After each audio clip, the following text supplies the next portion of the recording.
Today's deep dive is based on the book Shanks of Sumrall by Jesse W. Shanks III. All right. And to help us navigate this fascinating family history, I've got our expert genealogist here with me. Thanks for having me. Excited to get started. Exploring one's own family history is like opening a treasure chest full of stories, each one a piece of who you are. Right. Let's uncover those treasures together. We've got a lot of ground to cover. Where do we even begin with such a sprawling family tree? Well, every family tree has roots. Of course. And for the Shanks, those roots trace back to Ireland. In 1772, William Shanks, a Methodist minister, set sail for America, arriving in South Carolina on a ship called the Hopewell. Just imagine the journey, the hopes and dreams he carried with him. Upon arrival, he was granted 400 acres of land in Craven County on the northwest side of the Petey River. That's a pretty significant piece of land. It is. What was the Petey River area like back then? It was a relatively new territory. Okay. Named after the Native American Petey tribe. Oh, wow. It had even been explored by Spanish explorers before that. That's really interesting. Settling there, William Shanks was truly a pioneer, embracing the challenges and opportunities of a new world. He later expanded his holdings, acquiring another 100 acres in 1792, laying the foundation for the Shanks family's presence in America. So, from what you're describing, it seems like a strong sense of adventure was woven into the very fabric of the Shanks family from the beginning. Totally. And that pioneering spirit continued with his son, George Shanks. Right. He also became a Methodist minister, carrying on the family's tradition of faith. And here's a fascinating tidbit. Yeah? The renowned Reverend Francis Asbury, Oh, I know that name. a key figure in the early Methodist movement, Yes. actually visited George's farm in 1803 and even mentioned it in his journal. Wow. It's a direct link to a pivotal figure in American religious history. Wow, that's a pretty incredible connection to have in your family history. Did George Shanks remain in South Carolina? He did for a time, Okay. but his son, William Terry Shanks, Okay. decided to follow the westward movement that was sweeping the nation at that time. Yeah. He followed the federal road to Alabama, eventually settling in Barber County, seeking new opportunities and carving his own path. This westward migration was such a defining moment for so many American families, wasn't it? It really was. It really shaped the nation's destiny. Absolutely. Yeah. And it's fascinating to see how your family's story intersects with these major historical currents. You're sure. William Terry was truly a man of many talents. Okay. Not only was he a Methodist minister, but he later converted to the Baptist faith, became a farmer, served as a state representative, and even dabbled in business for a while. Wow, busy guy. Yeah, quite a resume. That's great. He was elected to the Alabama House of Representatives twice, and even got involved in the fiery debate surrounding the Wilmot Proviso, which sought to ban slavery in territories acquired from Mexico. That's a pretty bold stance to take, especially considering the tensions of the time. It certainly was, and it reveals a lot about his character, his willingness to engage in difficult conversations and stand up for what he believed in. However, his life wasn't without its challenges. Sure. He even faced a perjury accusation at one point. Oh my gosh. Though the charges were later dropped. This shows that even amidst success and influence, your ancestors encountered obstacles and setbacks. These stories really bring them to life, don't they? They were real people navigating the complexities of their times. Exactly. It's so much more than just names and dates on a family tree. What happened next in the Shanks saga? Well, that's where William Terry's son, John Shanks, enters the picture. Okay. He moved to Mississippi, where he became a teacher. Okay. He met his future wife, Mary Jane Quinley, while she was his student. Oh, wow. It's a heartwarming tale of a schoolhouse romance. I love those little personal details. They add such a human touch to the grand sweep of history. Did John Shanks remain a teacher? His path took a dramatic turn when the Civil War broke out. Okay. He, along with several of his brothers, enlisted in the Confederate Army. Imagine the upheaval, the uncertainty, the fear that must have gripped the family during that tumultuous period. Yeah, absolutely. John served in the 29th Mississippi Infantry Regiment under the command of General Braxton Bragg. It must have been incredibly difficult for families with multiple sons fighting in the war. Yes. Mississippi was deeply affected by the Civil War, wasn't it? Absolutely. Many battles were fought right in its backyard, and for John, the war took a toll on his health. He ended up in a hospital in Tennessee, recovering from an illness. Okay. It was during this time that he crossed paths with a Dr. John McCormack Bayliss. Dr. Bayliss, is this a name we should remember? Indeed. Okay. Dr. Bayliss was a prominent figure in Jones County, Mississippi, Right. a doctor, farmer, and merchant. Okay. What's intriguing is that he and John Shanks would later become connected in a very unexpected way. Okay, now I'm really intrigued. Tell me more. Well, John Shanks had a son named James William Shanks. Okay. And Dr. Bayliss had a daughter named Minnie Elnora Bayliss. Okay. And guess what? They fell in love and got married. Wow.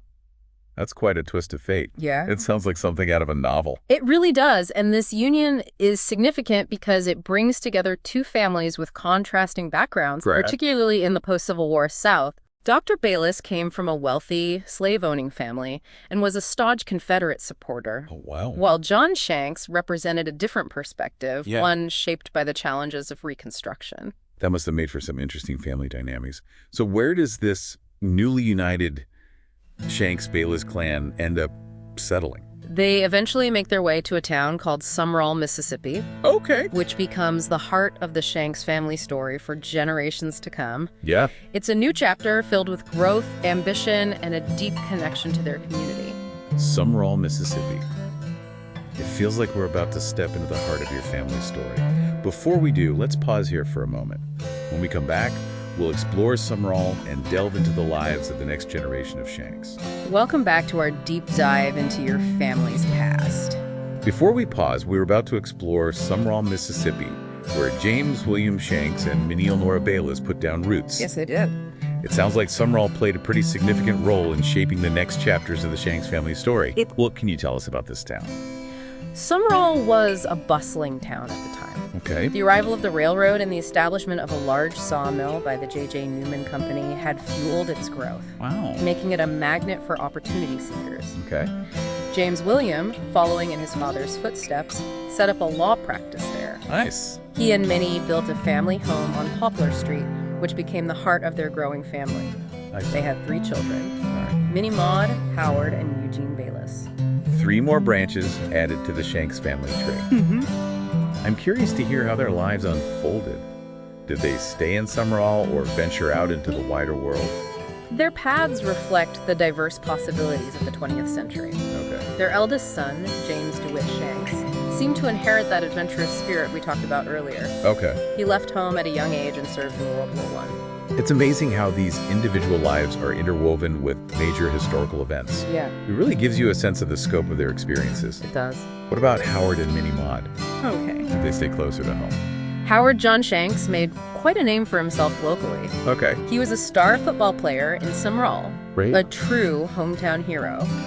There's even a story about how his older brother Jesse, who was coaching football in Angie, Louisiana, Okay. recruited Howard to help his team win a crucial game. Interesting. The opposing team was Bogalusa High School, a formidable opponent. That sounds like quite a rivalry. Was Howard able to help his brother's team pull off a victory? He was indeed. It was a real underdog story, and Howard played a key role in securing the win. I imagine that game became a cherished part of family lore, passed down through generations. I bet it did. It's those personal triumphs, those moments of shared joy and pride that really make family history come alive. What about Minnie Maud? Did she find her own path to success? Minnie Maud chose a different path, but one that was no less impactful. Okay. She became a teacher, Great. carrying on the family's legacy of education. Eventually, she married Charles Mellon Lee and moved to California, extending the Shanks family's reach across the country. It's interesting to see how each generation branched out, carrying those core family values into new territories and fields of endeavor. And then there's Eugene Bayliss. Did he stay in Mississippi? Eugene Bayliss pursued a more academic route. Okay. He became a mathematician and a college professor. Wow. Imagine, from a small town in Mississippi to the halls of academia, Yeah, that's great. his story is a testament to the power of education and the drive to expand one's horizons. It's truly inspiring to see how this generation of Shanks made their mark in such diverse ways. But there's one name that stands out as a real force to be reckoned with. Oh, yeah. Jesse William Shanks Sr.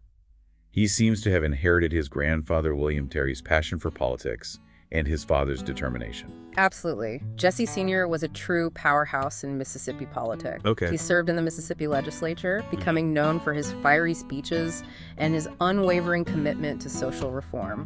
He was a champion for the everyday person, especially during the difficult times of the Great Depression. I get the feeling that Jesse Sr. wasn't afraid to challenge the status quo or speak truth to power. You got that right. Was he ever involved in any particularly contentious battles? He definitely wasn't one to shy away from a fight. I bet. He was a vocal critic of the Big Four, a group that held significant power in the legislature. Interesting. One of his most memorable moments was a filibuster he delivered in support of Governor Paul B. Johnson's Average Man program. Oh, wow. This program aimed to fund social programs through increased taxes on corporations and higher earners. Okay. Jesse saw it as a way to uplift those who were struggling and create a more just society. A filibuster. Yeah. That must have been quite a dramatic event. How long did it last? He spoke for an impressive 45 minutes, Wow. passionately arguing for the program's benefits. He even held up a pair of patched-up pants to symbolize the plight of the working class, a powerful visual that resonated with many Mississippians. That's incredible. It sounds like he was deeply committed to using his platform to fight for those who were often overlooked or marginalized. Did his political ambitions ever extend beyond the legislature? They did. In 1943, he decided to run for Speaker of the House, challenging the long-standing dominance of Walter Sillars. Okay. This race was full of political intrigue, backroom deals, and even a bit of controversy. This sounds like a real nail-biter. Who ultimately won the election? Well, the outcome was unexpected. Yeah. Jesse withdrew his candidacy at the last minute and even went so far as to second Sillars' nomination. What? Sillars ended up winning by acclamation. That's quite a twist. It makes you wonder what went on behind the scenes. Did those rumors of a backroom deal ever get confirmed? The exact details remain shrouded in mystery, but speculation swirled for years. Okay. Some believe a deal was struck to ensure Sillars' victory, perhaps with promises of future political favors or appointments. It's fascinating to see how these events, even those cloaked in secrecy, shaped the course of history and influenced the lives of those involved. Right. Did Jesse Sr.'s political career end there? Not at all. He continued to serve in the legislature for a time, always advocating for social reform and challenging those in power. He even took on the governor for what he perceived as neglect of the less fortunate. Wow. But eventually, his time in the legislature came to an end. However, that wasn't the end of his public service. Okay. He went on to become a U.S. district attorney and later returned to private practice. It seems like a commitment to service was deeply ingrained in his character. It's a theme that we've seen throughout the Shanks family history, hasn't it? From ministers to teachers to those who serves their country, there's a recurring sense of duty, a desire to make a positive impact on the world. You're absolutely right. Yeah. And that legacy continued with Jesse Sr.'s children. Okay. Each of them embarked on their own unique paths, achieving success in various fields and carrying that torch of service in their own ways. I'm eager to hear about their journeys. It's amazing to see how each generation builds upon the foundation laid by those who came before, adding their own chapters to this rich family tapestry. It's truly inspiring to see how Jesse Sr.'s children continued this legacy of service and achievement. What were their paths? Well, Jesse Jr. followed in the footsteps of his father and grandfather, but his service took him to incredible heights and played a pivotal role in the development of the AWACS program. The AWACS program, that's cutting-edge technology. His work must have had a global impact. Absolutely. The AWACS, or Airborne Warning and Control System, revolutionized aerial surveillance and command and control. Jesse Jr.'s contributions to this program helped to shape modern military capabilities. And his story really underscores the theme of innovation that runs through the Shanks family history. They weren't content to just follow the well-worn paths. They were driven to push boundaries and explore new frontiers. It's incredible to think of a descendant of those early settlers in South Carolina working on technology that would change the course of warfare. Yeah. What about Jesse Jr.'s siblings? Did they also pursue careers that reflected this drive to make a difference? They did indeed. Mary Pearl Shanks carved out a fascinating career in the legal field, working for a prominent federal judge. Wow. Think about it.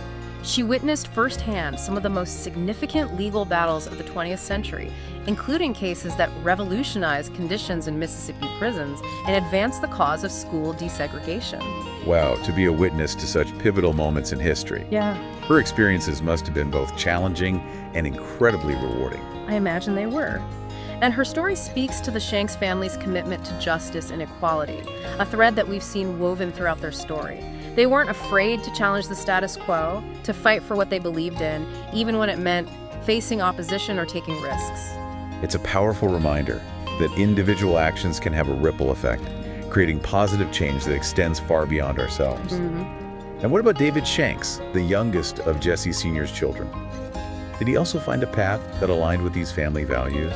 David Shanks found success in a different arena, but one that also requires vision, determination, and a bit of risk-taking. Okay. He pursued a career in finance and eventually founded his own company. Oh, wow.